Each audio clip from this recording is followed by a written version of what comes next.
দ্বিতীয় দফা পরশু। তার আগেও ব্যাপক ধরপাকড়, কমিশনের নির্দেশে ভোটে পুলিশের অভিযান। শেষ তথা দ্বিতীয় দফা, দ্বিতীয় তথা শেষ দফার আগে কতজন গ্রেফতার, কথা বলবো প্রতিনিধি সোমরাজের সঙ্গে। সোমরাজ, দেখো, আজ সকাল পর্যন্ত, গতকাল দুপুর থেকে আজ সকাল পর্যন্ত এখনো পর্যন্ত 1095 জনকে গ্রেফতার করেছে রাজ্য পুলিশ এবং কলকাতা পুলিশ। যার মধ্যে দেখা যাচ্ছে নদিয়া জেলা থেকে 32 জন, পূর্ব বর্ধমান জেলা থেকে 479 জন, হুগলি জেলা থেকে 49 জন, হাওড়া জেলা থেকে 32 জন, উত্তর 24 পরগনা থেকে 319 জন, দক্ষিণ 24 পরগনা থেকে 246 জন এবং উত্তর কলকাতা থেকে 109 জন। পাশাপাশি তৃণমূল কংগ্রেসের পূর্ব বর্ধমানের কাউন্সিলর নারু ভগতকেও গ্রেফতার করা হয়েছে এবং গত 36 ঘন্টায় 1543 জনকে গ্রেফতার করেছে পুলিশ।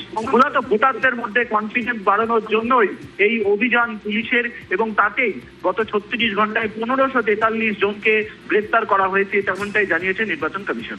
ওকে।